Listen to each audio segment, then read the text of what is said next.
Well, hello there. Welcome to our lecture on chain rule. We learned power rule first, which helped us take derivatives of polynomials. Then we learned product rule when we have the product of two functions. Then quotient rule. And now we're at chain rule. Now, chain rule is a rule that helps us with function composition, or you could call it chaining of functions, hence chain rule.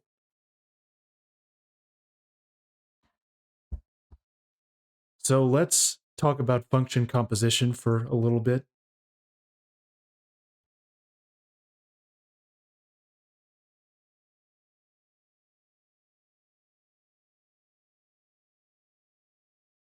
As I said, it's chaining one function after another.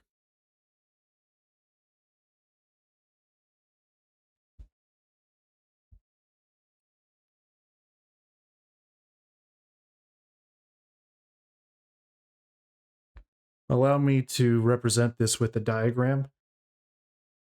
Think of a function as like a machine where you input something like a number.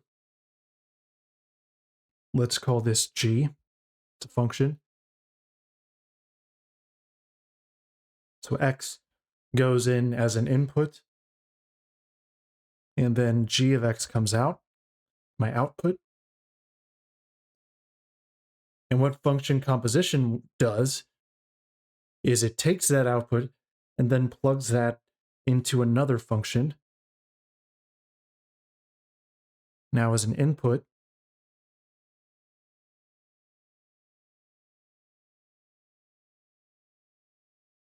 call this f. And the result is f of the input, or f of g of x. So it's just chaining one function after another. This is function composition.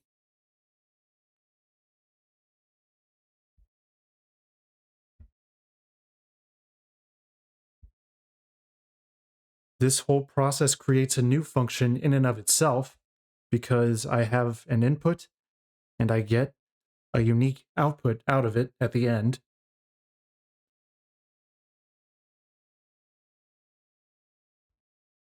The composition of g and f creates a new function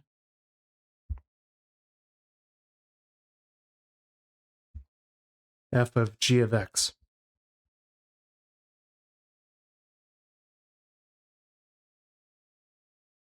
Something to note is that the order is, in a sense, written backwards. We're used to reading left to right normally, but with function composition, it's the reverse. G happens first.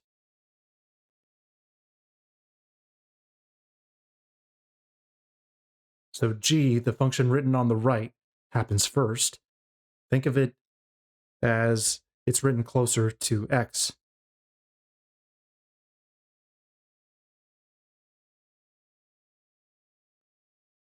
So it is what gets applied to x first. And then f comes along as second. So with function composition, we read from right to left. G is first, and then f in this case.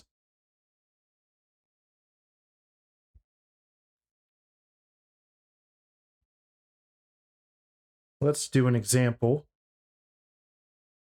Say f of x is the square root of x squared plus 1. And let's say g of x is 2 over x.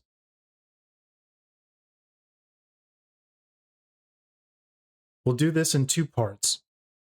I want to find the composition of these functions, and we'll do it in both orders. So first, f of g of x. This means g is what happens first, because it's written closer to x.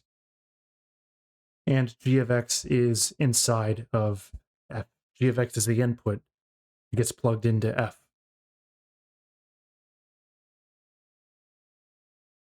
So a good first step is to write f again, but now write out that full input. G of x is 2 over x.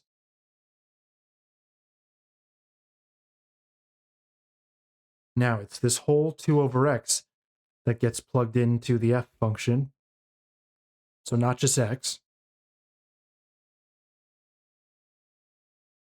So what f of x does is it takes whatever you plug in and takes the square root of the input squared plus 1.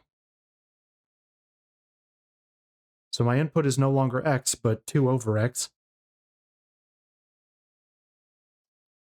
So it's 2 over x that gets plugged in place of x in this f formula.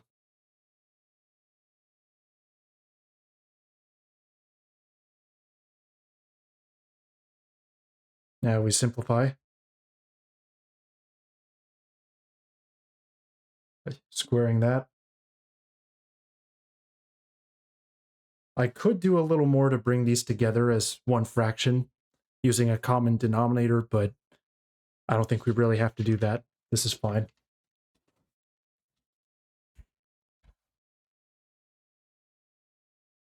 I'm also allowed to take g of f of x. That's a valid thing.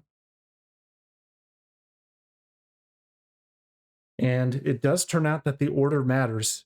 We will get a different result, as we'll see. So now it's f that happens first. And then we take g of f of x.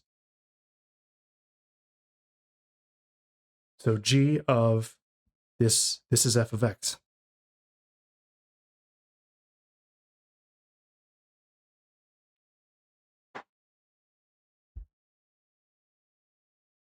So g of this whole expression, not just g of x. So let's look at, what g does. G takes whatever input you plug in, gives you 2 divided by that input. So we're plugging in square root of x squared plus 1. The result is 2 over that input.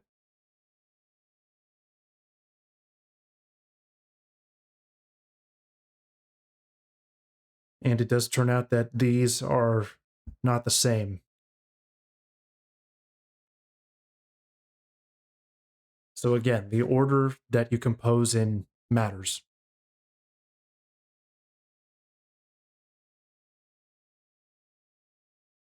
Now that's a little intro to function composition. And what chain rule does is that it allows you to take the derivative of such a composition.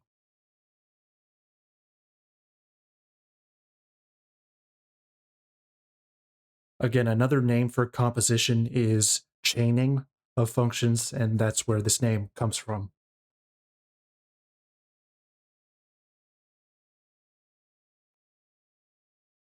Whoops. Chain rule lets you take the derivative of composed functions.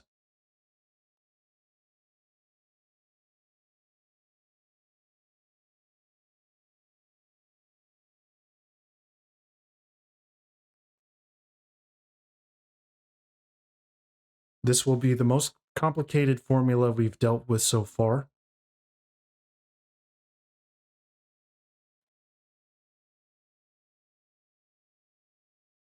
The derivative of f of g of x is f prime of g of x, then times g prime of x.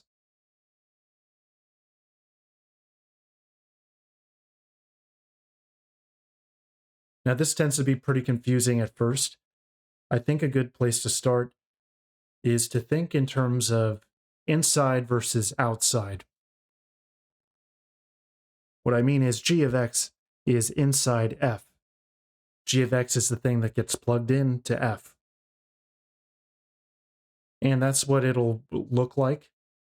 It'll usually be some expression inside a larger expression. So that's why I like to use this language of inside and outside. I'll just abbreviate as in is G and out is F. So you take the derivative of the outside function, but it's not just x that's plugged in, but the whole expression g of x. And then you multiply by the derivative of that inside function. You have to see a few examples of this for it to really click, I think.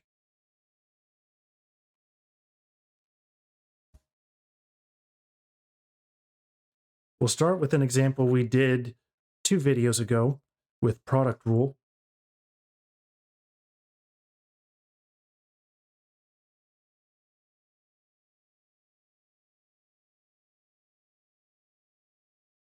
So it's possible to solve this using product rule. Just multiply that out, or not exactly. You would want to write this expression times itself, and then you can use product rule. So that works, but we're going to solve it now using chain rule, and let's see if we get the same answer. I won't go back to those old notes, but you can look back in the old video if you really care to. So think of it as inside and outside. This is this cubic polynomial sitting inside a squaring function, right? We're squaring this whole expression. So this is being inputted into an x squared function. We can clearly see this cubic is inside the squares.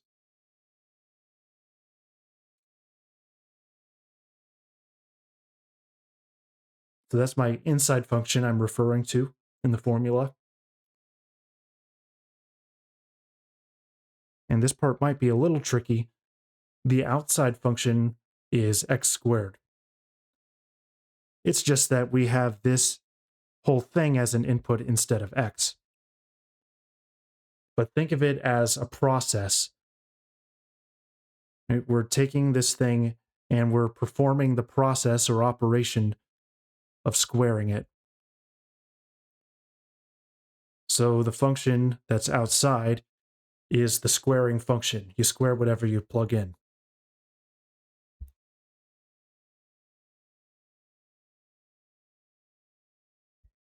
All right, let's look at the formula. The derivative of the outside function, so the derivative of x squared.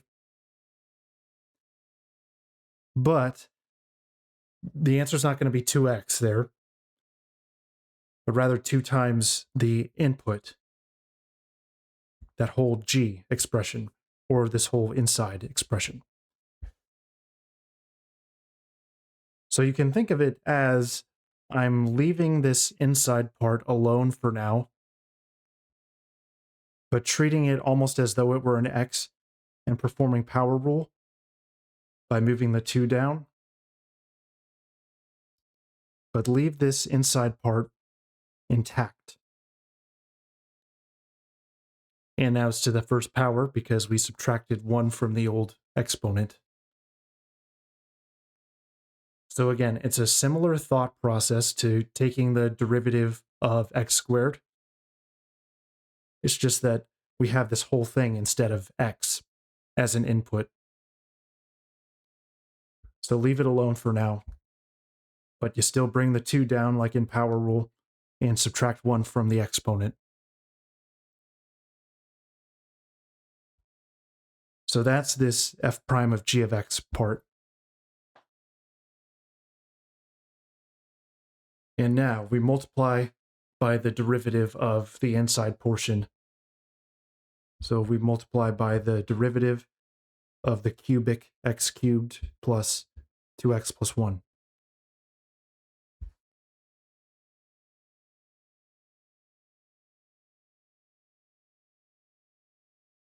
Okay.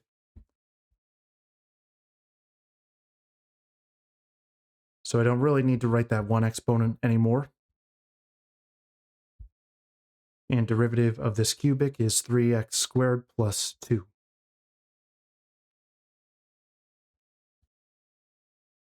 And if you check that product rule video we did, this is the same answer that we got before.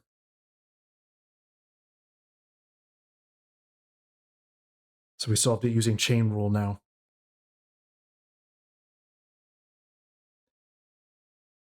Let's get some more practice.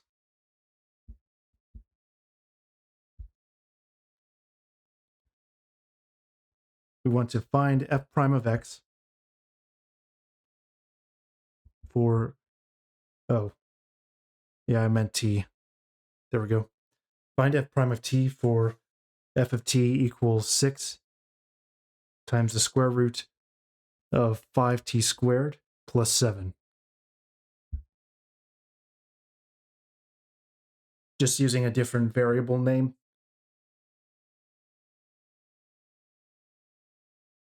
So this is a chaining problem, a chain rule problem, because we have this expression inside a square root. So that's function composition happening there. My inside function is what's in the square root. My outside function, well, we have to remember this times 6 here.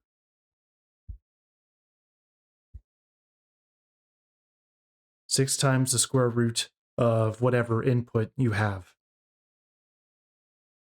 And in this case, our input is not just t, but the entire 5t squared plus 7.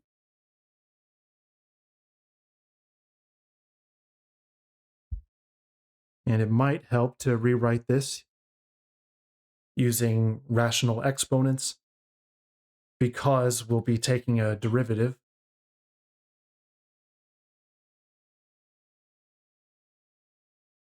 So we take the derivative of this outside function. The derivative is, well, let's write f prime of t. Derivative of the outside function, but it's not just t written in there, but rather this whole in expression. But we essentially leave it alone for now. So I'm performing power rule, bring the 1/2 down, times 6. And again, it's not t, but in this case, it's 5t squared plus 7.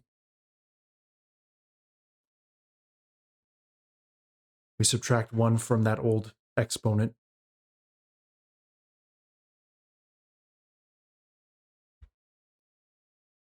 Times the derivative of the inside part. Derivative with respect to t now, not x. Of 5t squared plus 7.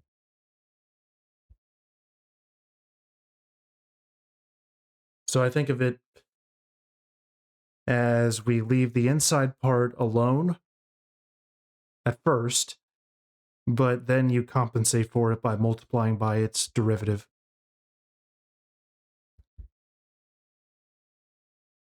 One half times 6, we get 3. And well, let's rewrite this. Yep, so a negative 1/2 exponent means a square root in the denominator.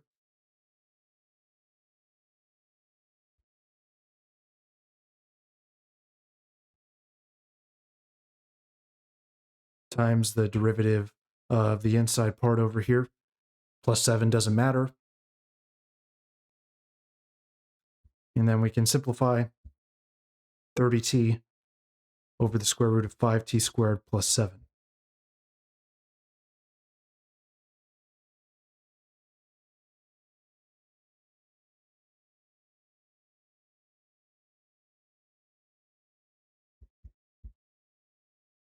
Let's do a harder one.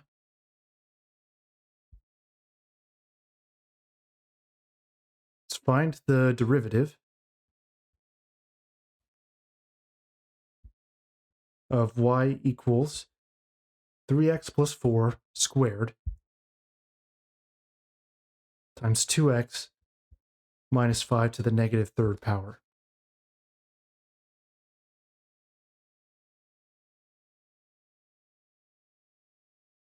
Now, the reason that we know this is chain rule, and not just because we're in the chain rule video, it's that we have these expressions inside larger processes or larger functions. We're squaring it or taking it to the negative third. Well, that's function composition. So when we take the derivative, that's chain rule.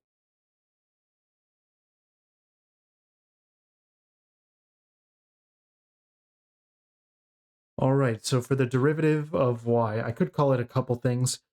In the past, I called it y prime, I know, and that's fine. I want to change it up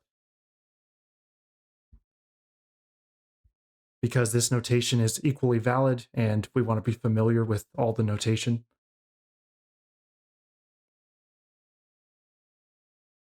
Notice that real quick, when I write ddx, like here, just ddx, so nothing else in the numerator, that's describing an operator, the process of taking the derivative of this thing. But when I write dy dx, that's different. This is the completed derivative. So ddx is the process of taking a derivative. Dy dx is the derivative. That's the difference. And now we'll see that distinction here. So I'm describing taking the derivative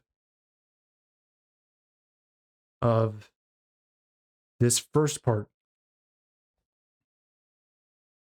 Now, why am I doing that? Well, I rightly pointed out that this is a chain rule problem, but that's actually not the first thing that's happening. Notice the big picture thing that's happening is a product. This is a product. I'm multiplying two functions together. Two composed functions, but still, this is a product rule. So I'm taking the derivative of this first factor,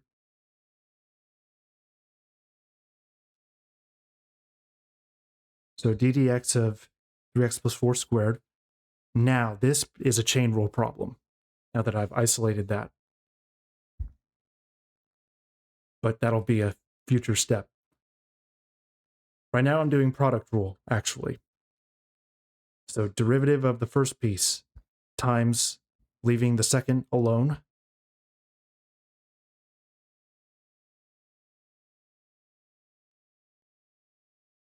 Then plus, leave the first piece alone, and multiply by taking the derivative of the other piece.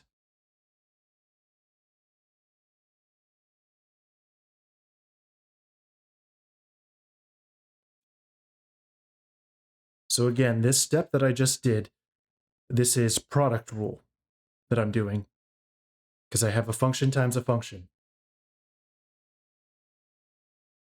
And now we have individual little chain rule problems happening inside this. Right, this derivative, taking the derivative of a composed function, so that'll be chain rule. This part here will also be a chain rule problem. So it's a chain rule within a larger product rule that's happening.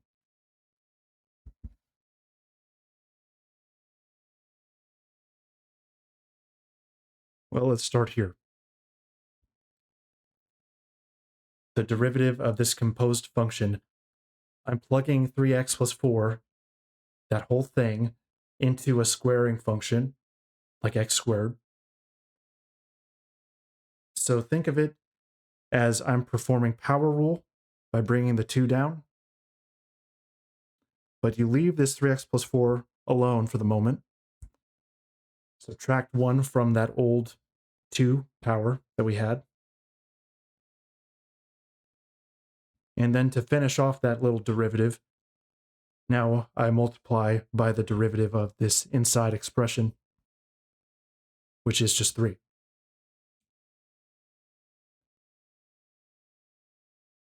So to make this crystal clear, all I've done so far is this derivative.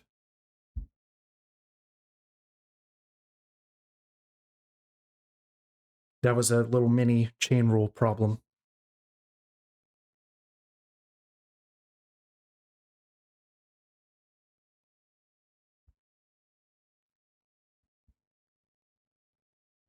Okay, so far, so good.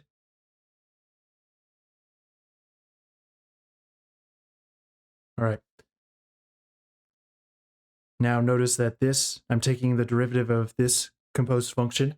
That's also a chain rule problem because I have that 2x minus 5 expression plugged in to a function that takes your input to the negative third power. So I treat it first as a power rule. That's the outside process taking to the negative third. So I bring the negative 3 down and leave this 2x minus 5 intact.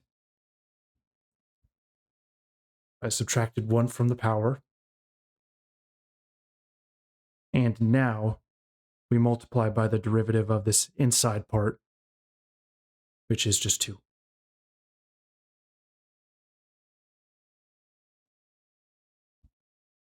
Maybe I'll highlight that part purple.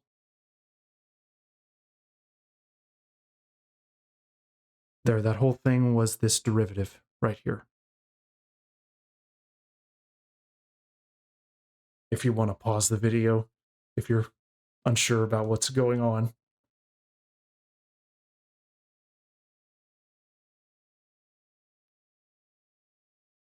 Now let's simplify. Well, I've got a 2 and 3, which can multiply together to give me 6. 6 times 3x plus 4. That was to the first power. And I'm going to go ahead and take advantage of that negative exponent. Move this down. So now it's to the third, now that I've moved it down.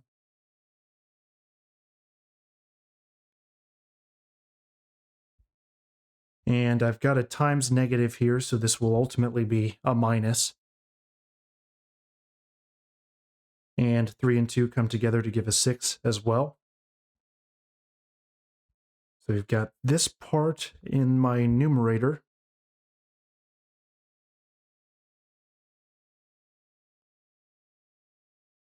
And now, again, I'm going to use this negative exponent, bring that down.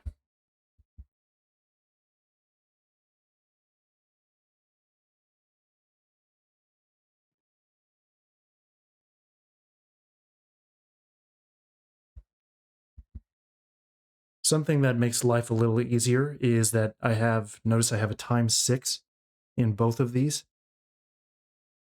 So it might help just to brush that off to the side. I factor out a 6 from the whole thing.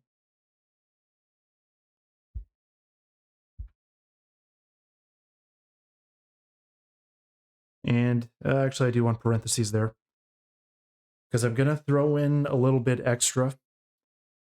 Notice that these denominators are not quite the same, but they're pretty close. Right? They're just a power off.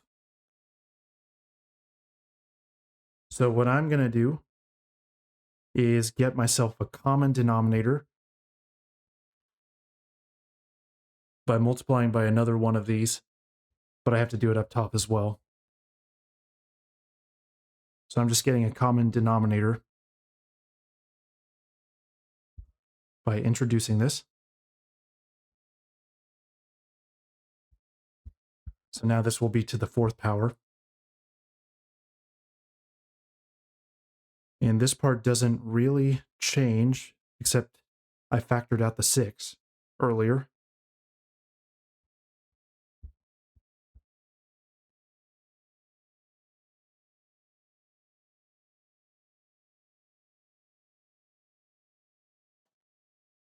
Well, now I've got a common denominator, so I can bring these together as one fraction.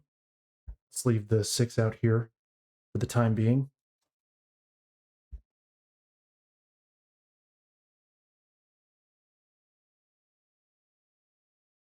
So bringing these together with the same denominator, 2x minus 5 to the 4th power. But now I have a little calculating to do up top. So I will multiply this out. I will use FOIL. I'll do it pretty fast. So multiplying the first two, the 3x and 2x, I get 6x squared. Then outer will be negative 15x. Then inner, the inner two will be, they'll multiply to get 8x. Then the 4 times negative 5 will be a minus 20.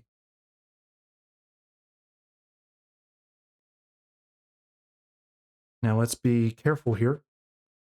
It's minus this entire expression. So I'm going to use parentheses.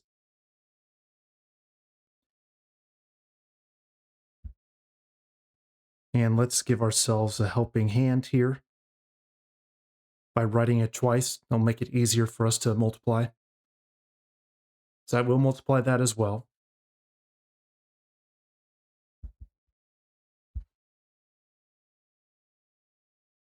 We have some like terms here, the x terms.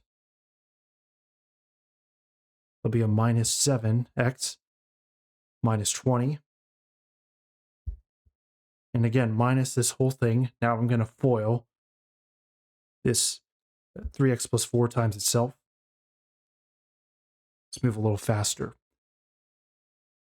So we have a 9x squared. Then adding the outer and inner together will result in a plus 24x. It's a plus 12x, then plus another 12x. Plus 16, the 4 times 4.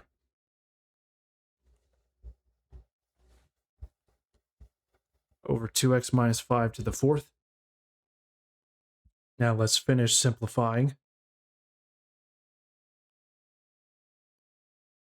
I have a 6x squared minus a 9x squared, negative 3x squared. Then I have a negative 7x and a minus 24x. Will get me a negative 31x. And then a negative 20 minus 16. So that becomes minus 36 over 2x minus 5 to the 4th. And that's about as simplified as it's going to get. And since every term is negative, I could factor out a negative. Might look nicer to have a negative 6 out here and everything else be positive, but this is fine. I think we've done enough on that. All right, that's chain rule. And we will also do a video on exponential functions in particular. That's coming up next. It's a little shorter, but we'll also get more chain rule practice in that. So see you soon.